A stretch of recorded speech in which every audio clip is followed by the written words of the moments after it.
Her true story from Florida. My son said, "You ruined our lives, get out." So I just left and cut them off. A week later, I received 99 plus missed calls. "You just moved in, and already you're ruining everything." My son's voice ricocheted off the hallway walls, slamming into me harder than I thought a voice ever could. I hadn't even unzipped my suitcase. He stood in the doorway of the small guest room, if you could even call it that, a converted office with beige carpet and one small window covered by a paper-thin blind. My suitcase was still upright by the wall. The pillowcase smelled like detergent. "Not home. Because of you," he snapped. "My son doesn't even have his own room anymore. How do you not see the problem here?" I opened my mouth, then closed it again, because anything I said would have only made it worse. I had been in the house less than 2 hours. I had just left behind everything I'd ever known. My old house, my garden, my church group. I'd sold the place I had lived in for 34 years. The same place where I watched him take his first steps. Where we painted the hallway walls yellow the summer after his father died. Where I buried my wedding ring under the rose bush because I couldn't bear to look at it anymore. All of that, sold, gone, so I could come live with them, as he once put it. So they could take care of me now, after the minor stroke last year and the arthritis that made stairs my enemy. He and his wife had wanted a bigger home, something with a yard, space for their 2 kids, and maybe a little corner for me. But the truth was, they didn't have the money, not even close. So I did what mothers do. I sold my house, cashed in the CD my husband left me, and handed over the down payment. Every cent went toward the purchase of this 2-story in a quiet suburb of Florida, complete with a screened porch, a guest room, and promises. "You'll be part of everything," my son had said when we signed the papers together. "We'll make it work." But promises are cheap when you're not the one paying. Now he stood over me, eyes wide with blame, fury trembling in his fingers. "Why did you even come here, Mom?" he hissed. "This was supposed to be a new start for us. Instead, we're rearranging everything for you. You're not a queen, okay? You don't get to just walk in and disrupt our lives." I looked at him, really looked at him. For the first time in years, I saw the tired lines around his mouth, the resentment in his eyes, and the sheer discomfort of a man forced to make space for someone he didn't expect to live this long. I looked down at my suitcase, my folded sweaters, my worn slippers, my medications lined up in a plastic bag, labeled in black marker. I hadn't brought much, but somehow even my presence was too much. His wife, Sarah, hovered by the kitchen doorway. She didn't say anything. She didn't have to. The silence from her was louder than any insult. I nodded once, not at them, at myself, just to mark the moment, to remember it clearly. "I'll stay out of the way," I said softly. "I'll make it work." He scoffed, turning his back before I'd even finished the sentence. That night, I lay awake on the stiff mattress, listening to the ceiling fan buzz and thrum. From the room across the hall, I heard the sound of my grandson crying, a soft, sleepy whimper that made my chest ache. I heard my son mutter something under his breath, followed by the slam of a door. Nobody came to comfort the child. Nobody came to comfort me either. I had moved into a house, but not a home. Everything about the first night confirmed what I didn't want to admit. I had traded the last piece of my independence for the illusion of belonging, and already I was being pushed aside. The next morning I woke up early. I folded the blankets, unpacked a few things, and tried to make the bed look less like a punishment. In the kitchen, Sarah passed me without a word. The coffee was already made, but not for me. I poured a cup anyway, sat at the edge of the table, and stared at the backyard. My grandson was playing in the grass, alone. No toys, just a stick and a plastic bucket. He saw me through the glass and waved. I smiled, but it didn't reach my eyes. By lunch, I'd been asked to use the bathroom downstairs, only it's just easier with the kids running around, and reminded not to use the dishwasher unless I asked first. By dinner, there were only 4 plates on the table, not 5. No one said it out loud, but the message was clear. I was not family. I was an obligation, a disruption, an afterthought. I washed my own plate, alone. That night, as I changed into my pajamas, I noticed that my suitcase, still half full, had been pushed to the closet, not by me. They didn't even want to see the reminder of what I'd given up to be here, and so I sat down on the edge of the bed, placed my phone on the nightstand, and opened the small notebook I kept in my purse. It had been meant for grocery lists, blood pressure logs. Instead, I wrote, Day 1. My name is Evelyn Parker. I sold my house to buy theirs, and today I was told I'm the reason their son has no room. The phone rang at 10:37 a.m. I was in the laundry room, folding towels no one had asked me to fold, trying to feel useful in a house that barely acknowledged I existed. I answered on the second ring. It was a woman from the bank. Mrs. Evelyn Parker? Yes, speaking. This is Marcia with First Federal. I'm just calling to confirm your application for a $215,000, 0 cents home equity loan submitted last week. We're just missing a few documents to proceed. I felt my knees go cold. Excuse me? The application? To leverage your property. She paused. The house in Orange Grove Lane. You signed the initial authorization, but we still need your tax returns. I didn't sign anything. A long pause. I'm sorry, the woman said, now cautious. I didn't apply for any loan, I repeated, and I never signed anything. Her voice changed, tightened. Ma'am, would you mind confirming your last 4 digits of Social Security? I gave them. There was another pause. I see. In that case, I think you should come in. As soon as possible. By noon, I was sitting in a small branch office with cold air conditioning and a printout of documents I had never seen before in my life, and there it was. My name, my Social Security number, my address, and a signature that pretended to be mine. But it wasn't. The curve on the P was wrong, the slant was off, and I never used a period after my middle initial. Whoever signed this didn't know that, but I did. I walked out of the bank, holding a copy of the forged documents, my hands shaking only slightly. Not with fear, with certainty. I knew who had done this, and I knew what I had to do next. That night, I helped set the table like always. 4 plates, 2 wine glasses. My grandson played with a tablet while Sarah reheated leftovers. My son came in late, shirt unbuttoned at the collar, already frowning. We sat down to eat. I made lentil stew, Sarah announced, as if it were a peace treaty. No one replied. Halfway through dinner, I placed the papers on the table, neat, unfolded, visible. My son looked down at them, then up at me. What's this? You tell me, I said. His eyes scanned the header, then the signature. I watched the muscles in his jaw twitch. I got a call from the bank, I said calmly. Apparently I'm applying for a home equity loan. Silence. Sarah put her spoon down.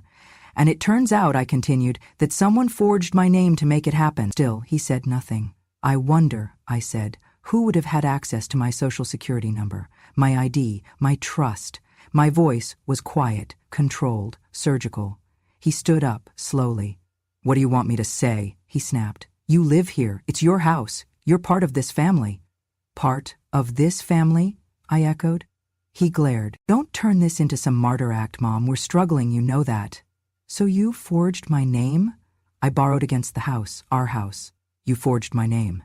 He slammed his fist on the table. The spoon jumped. My grandson flinched. You don't understand what it's like, he shouted. We're drowning here. Sarah's job is unstable, my credit's shot, and you... I waited. You sit here folding towels and judging us. I blinked. Everything was fine until you moved in. The rage cracked out of him like lightning. You ruined our lives. Get out! The words cut through the room like a blade. I stood, slowly. Sarah reached for his arm. Mark, stop. He yanked it away. If the only thing you have left to offer is a loan you can't even give, he spat, then maybe it'd be better if you just died already. The room went silent. Even the boy stopped breathing. And then I saw it, something he didn't expect. I didn't cry, I didn't scream. I reached into my pocket, pulled out a small black recorder. I pressed stop. The blinking red light went still. What's that? He asked, panicked now. I tucked it back into my sweater. Proof, I said. He stared at me, his face contorting into something I'd barely recognized. You recorded me? Yes. Why? Because I'm not stupid. And this time, I needed the world to believe me. Sarah backed away slowly, her face pale. I'll go, I said. Tonight, if necessary. He scoffed. Good. Pack your things. I nodded, but this time I smiled, not out of joy or bitterness, but out of clarity, because I finally knew I wasn't the one who had failed this family.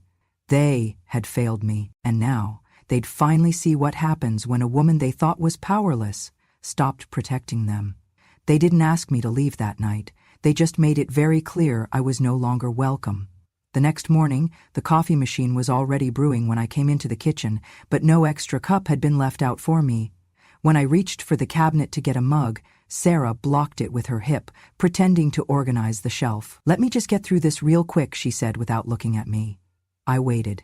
10 minutes. She never moved. That afternoon, the remote control disappeared from the living room. My favorite blanket was accidentally donated to Goodwill. My vitamins were misplaced, then replaced with cheaper, generic versions that gave me nausea. By the third day, my access to the kitchen was officially revoked. "It's just easier if we streamline meal prep," Sarah said, eyes glued to her phone. So, I ate cereal from a plastic bowl in my room. At night, I heard whispers from the master bedroom, sometimes angry, sometimes tired. Once the door cracked open, and I caught Sarah's voice, quiet but sharp. "How long do you think she's got left? A year? 2 at most?" A pause. "I mean, she's already done enough damage." The door closed. My heart didn't break. It calcified. That night I sat on my bed and stared at the ceiling until sunrise. The next day I walked 3 blocks to the drugstore and bought a mini voice recorder. Small, discreet, voice-activated. It fit in my coat pocket like a secret. They had taught me to be invisible. Now, I would use it. The first time I used it was accidental. I was sitting at the dining room table, reading a magazine I'd salvaged from the recycling, when Mark walked in on the phone with someone. His tone sharp, urgent. "No," I said, "use her name again," he snapped. "She doesn't check her credit, she barely knows how to use the internet, just use the same signature, it worked last time." I didn't move. I didn't breathe. He didn't see the recorder tucked inside my knitting bag, blinking silently. When he walked out, I hit stop. That night, I played the recording back 3 times. Every syllable tightened something in my chest. I thought of the child I had once bathed in a plastic tub, held through fevers, taught to ride a bike on the gravel road behind our first home. Now he was using my identity like a stolen credit card. I bought a second recorder the next day, just in case the first failed.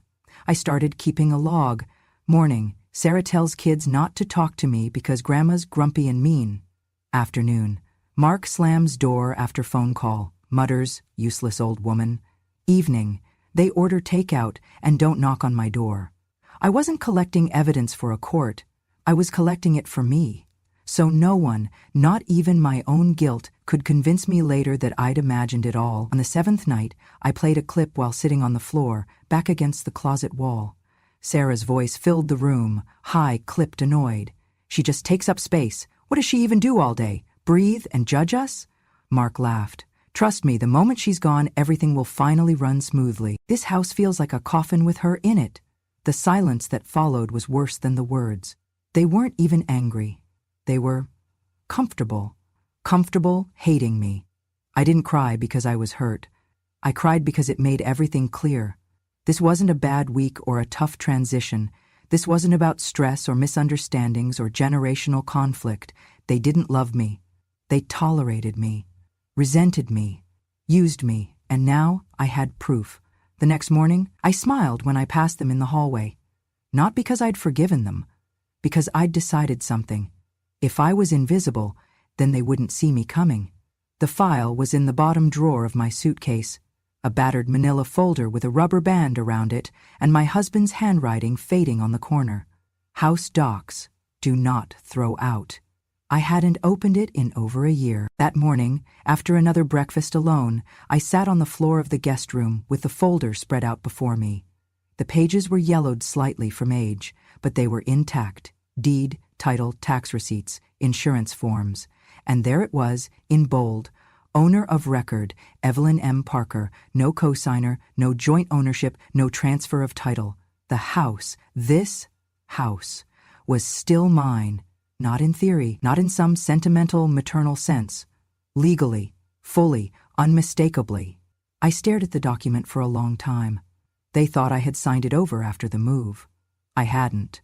There had been talk of it, months ago, when we were still planning the transition, when Sarah sat beside me on the couch with a polite smile and a printout of real estate options, When Mark had said, "It'll just be easier if the house is under our names, Mom, tax-wise, insurance-wise, less to worry about later," I told them I would. I almost did, but the paperwork required new homeowner insurance under their names, and my age gave us a better premium, so we postponed, and then forgot. Or at least they did.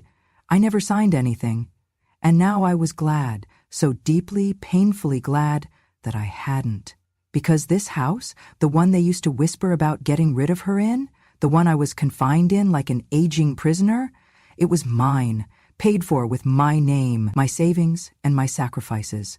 They didn't own the roof over their heads. They were guests in my home, and they didn't even know it. I sat quietly with that realization all afternoon, not triumphant, not angry, just still. Power, when it returns to your hands after years of being told you have none, is not loud. It is quiet, heavy, and deliberate. That evening, while Mark and Sarah bickered in the driveway over forgotten milk, I made a call. "Is this Thomas Hargrove's office?" I asked the woman on the line. "Yes, may I ask who's calling?" "This is Evelyn Parker," I said. "Tom handled my husband's estate. I'd like to speak to him directly." The woman paused. "Of course, Mrs. Parker, one moment." A click, then a soft, familiar voice. "Evelyn," he said. "Good Lord, it's been a while." "Too long," I replied. We hadn't spoken in nearly 15 years, not since my husband passed, and Tom helped me navigate the insurance claims and the quiet chaos of widowhood.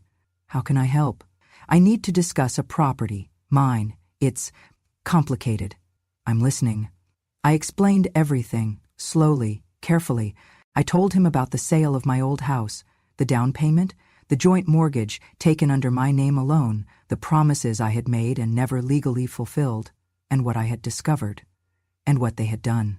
Tom was silent for a beat too long. Then, "I'll be in town Friday. I can stop by with a notary. We'll review everything."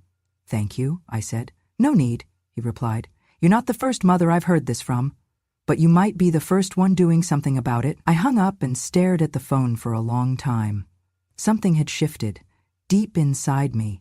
Not rage, not grief, resolve.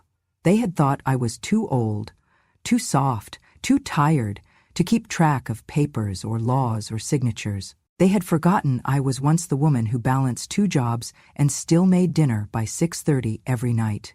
They had underestimated the woman who taught their son how to walk without falling. Now, I would teach them something else, how to fall without knowing what hit them. Some women raised their voices. I raised my eyebrows, my children, and now, quietly, my defenses. The morning after speaking with Tom, my husband's old lawyer, I went to the credit union downtown, a place no one in this house ever thought to ask about. I opened a new checking account under my maiden name, using a P.O. box I'd rented that same morning. I transferred a portion of my retirement savings into it, quietly, cleanly. No one noticed. That same week, I began slowly removing things from the house. Not the big items, not yet, but the meaningful ones. My husband's cufflinks from the top drawer of my jewelry box, the heirloom locket from behind the old sewing machine, the antique pie dish my mother gave me before she died. Little by little, they disappeared from the shelves and drawers and reappeared in a small storage unit I rented 2 towns over. Sarah thought she was slowly erasing me from the house. I was simply returning the favor. The next step was the bank. I filed a formal fraud complaint for the forged documents. The woman who took my statement had kind eyes, but didn't say much. I could tell she'd seen this before. "Family," she murmured, shaking her head. "Sometimes the worst ones are the ones we raise ourselves." I submitted copies of the forged signature, old handwriting samples, and a log of the calls and threats I'd recorded. That night I played back one of the recordings while I folded laundry alone. Mark's voice came through, low and sharp. If she'd just died already, we wouldn't have to deal with all this. The silence afterward wasn't Sarah disagreeing, it was her agreeing without saying a word. I saved the file to a USB drive, labeled it in red ink, "If I die too soon, play this." Then I made 3 copies. One went to Tom, my lawyer, one to my safety deposit box, and one stayed in the lining of my coat, next to my heart. Tom began the paperwork a few days later. The first thing he filed was a cease and desist to the lending company processing the forged mortgage. That alone sent Mark's plan into a spiral. He followed up with a formal affidavit asserting my sole ownership of the property. Then, he drafted an emergency will, not because I was sick, but because it was clear they were hoping I would be. The new will was simple. If I passed naturally, my assets would go to a list of charities, including a women's shelter I used to volunteer for, and the local library that still had my name on a plaque in the children's section. Mark and Sarah, they were excluded. Explicitly. And, should anything happen to me under suspicious circumstances, Tom had full authority to release the recordings and pursue criminal charges. He didn't ask if I wanted to press charges for the forged loan. Not yet. He knew better than to assume I was done. Every step I took was calculated, every smile I gave at the dinner table, every thank you, dear, when Sarah handed me a reheated bowl of soup. Every time, I nodded as if I didn't hear their whispered contempt from the hallway. They thought I was shrinking, but I was only retreating to get a better view. And from where I sat, I saw the truth. They had no idea who they were dealing with. They thought age made me easy to erase, but age only made me sharper. Sharper than the knife Sarah nearly handed me blade first one morning. Sharper than the silence Mark wore like armor around his guilt. Sharper than the betrayal they never expected me to survive. But I did more than survive. I planned. And every plan I made, every document signed, every file backed up, every thread pulled from the web they wrapped me in, was one stitch closer to freedom. Not escape, reclamation. Because this wasn't just about getting out. It was about getting everything they thought they could steal from me and taking it back with interest. It happened on a Wednesday. The morning air was still soft with dew when the moving van pulled into the driveway. Silent, discreet, as requested. The driver, a young man with arms full of tattoos and eyes that looked like they'd seen their share of secrets, tipped his cap and said nothing. Just how I liked it. By 7:00, the hallway closet was empty. By 8:15, my suitcases were zipped, stacked, and locked. By 9:00, the last photograph of my husband had been gently wrapped in bubble wrap and placed in the front seat of the car that came to pick me up. I didn't say goodbye. Not because I was angry. Because I was done. I had watched this house go from a promise to a prison. Now, it was just a place I used to live. Mark and Sarah weren't home. They had gone out early to meet a financial advisor, likely trying to salvage the crumbling pieces of their plan. I didn't need them to be present for the finale. They'd get the message soon enough. I placed a wooden box on the kitchen table. It wasn't big, but it carried more weight than any of them could imagine. Inside, a printed copy of the deed listing me as sole owner, the formal withdrawal of my initial promise to transfer the bank fraud complaint report, complete with forged signatures and timestamps, 2 USB drives labeled MapDraw files Mark and Sarah. One contained the recordings, the other was just a backup, and finally a letter, neatly typed and signed in blue ink. To whom it may concern, this house no longer belongs to you. It never did. I left the box right in the middle of the table, next to a cold pot of coffee and a stack of unpaid bills. The silence of the house didn't mourn my departure. It sighed in relief.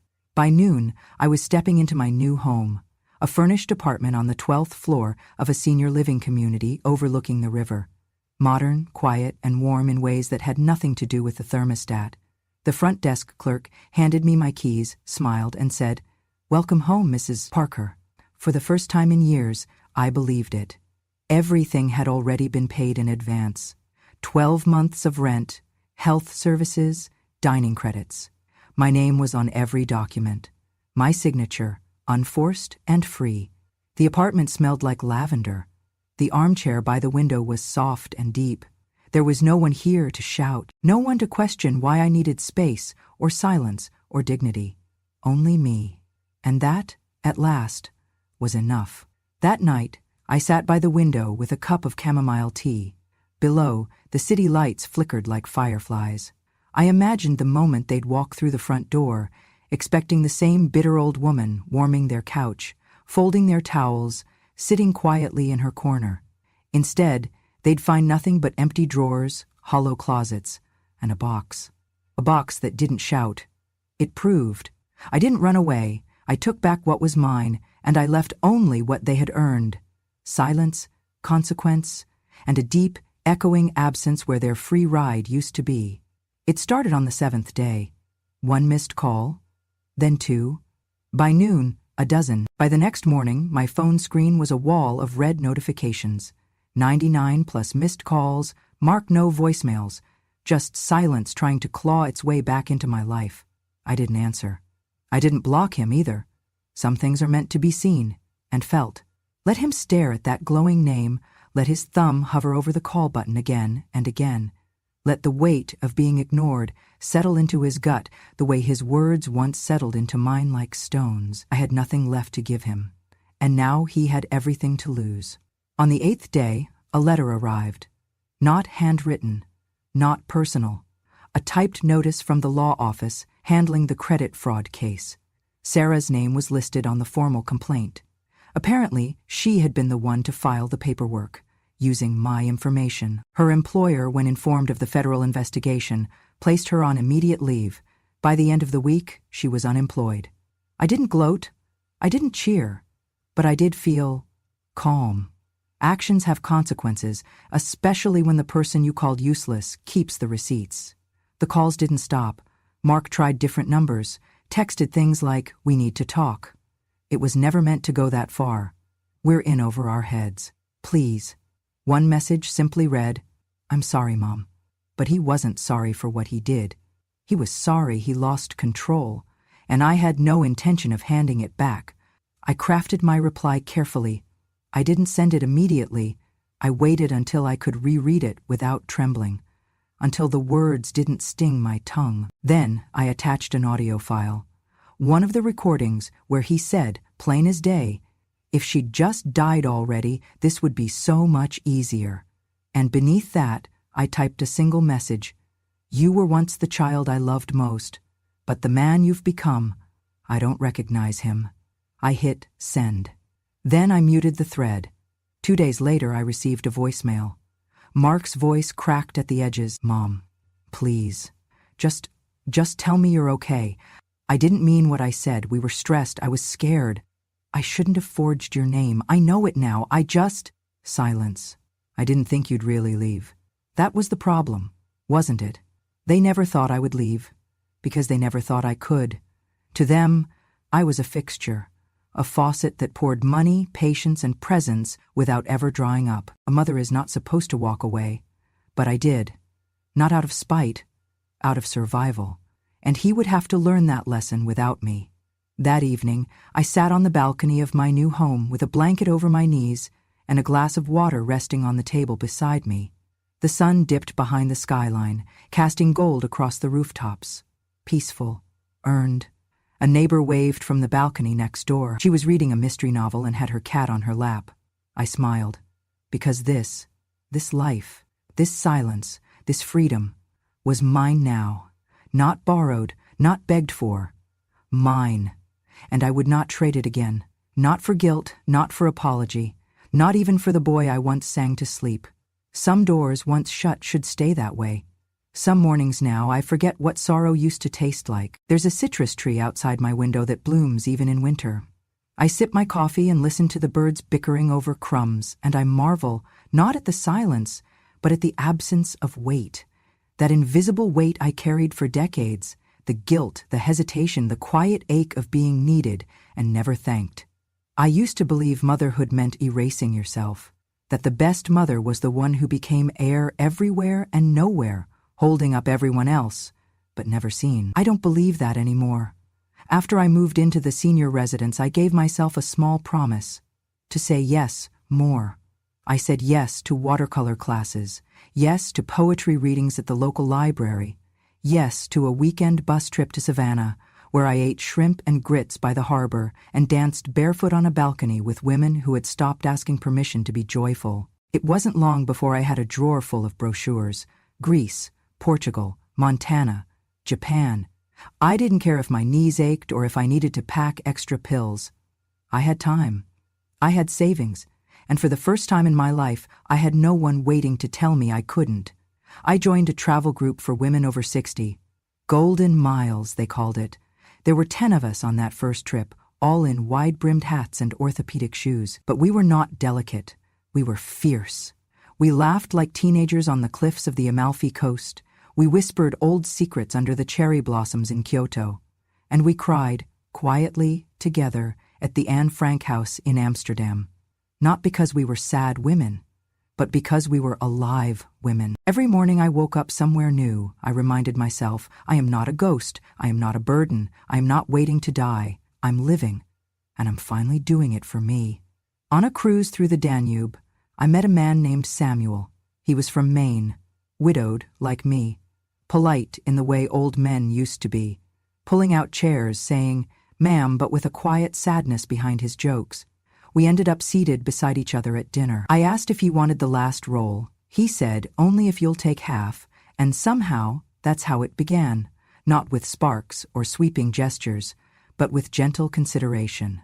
He told me about his wife, gone 10 years now, about the daughter he raised alone, who now lived too far and called too little. I told him about Mark, but only some parts, the ones that didn't leave bruises. Samuel didn't ask for more than I offered, and I loved him for that. By the end of the cruise, we'd spent every breakfast side by side. We read books on the same bench, shared dessert, held hands under the stars. It wasn't a love that consumed, it was a love that steadied.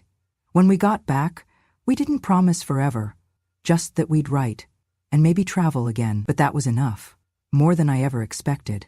One afternoon back in Florida, a letter came. It was from Jean again, the friend who had first told me about Mark's divorce. Inside was a smaller envelope, sealed. I opened it and found a handwritten note. "Dearest Evelyn, Mark came by, said he wanted your address.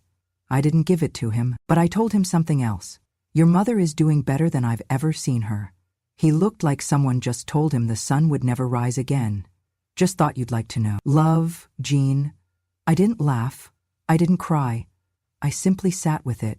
That knowledge, that shift. He had lost access to the one person who had always believed he could be more. And now, I no longer needed him to be. I spend my days now painting more, poor but happily. My roses still look like red cabbages. My clouds sometimes resemble potatoes, but they make me laugh. I've picked up French again, just for fun. I've started baking with almond flour even though I hate it, just because I can. I've become the woman I wish my mother had gotten to be, not because I'm lucky, but because I finally stopped asking to be allowed. I didn't seek revenge, I didn't scream, I didn't shame. I simply took back what was mine.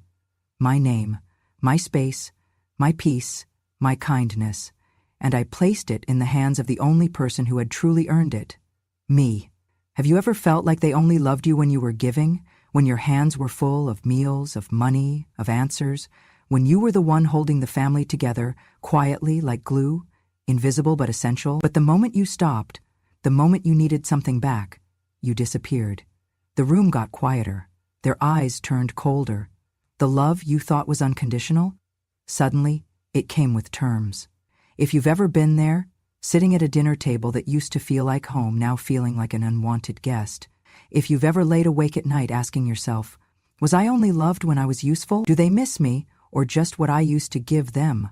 Let me tell you something, you are not alone. And more importantly, you are not done. Your worth does not expire with age. It does not fade when your hands get tired or your knees start to ache. It is not tied to what you can do for others, how many times you said yes, or how long you stayed silent to keep the peace.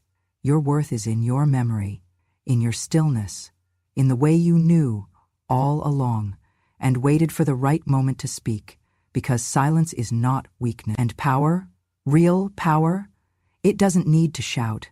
Sometimes the strongest person in the room is the one they never saw coming, the quiet one, the polite one, the one they underestimated until she walked away with everything they thought they owned. We've been called burdens. We've been called selfish for finally saying no. We've been told to be grateful, to be quiet, to stay in our place. But here's the truth. Dignity doesn't ask permission, and kindness, true kindness, is never owed. It's given, freely, and it can be taken back when it's abused. So if you're watching this, and you're carrying a story inside of you, a betrayal you've never spoken aloud, a sacrifice they never thanked you for, a moment where someone you loved deeply chose to forget your humanity, Know this, it's never too late to speak, to remember, to reclaim, to start again, not as who you were for them, but as who you've always been for yourself. You are not just a mother, not just a grandmother, not just the extra at the table. You are the main character, the keeper of stories, the witness of truth. And when you speak, the world finally listens. Subscribe to Grandma True Stories, because here, we don't whisper the truth anymore. We remember it, we speak it, and we live what's left with fierce, undeniable grace. Revenge has no expiration date, and neither does dignity. So pull up a chair, turn up the volume, and listen closely, because when a grandma speaks, it's not just a story. It's justice, wrapped in memory, and finally, set free.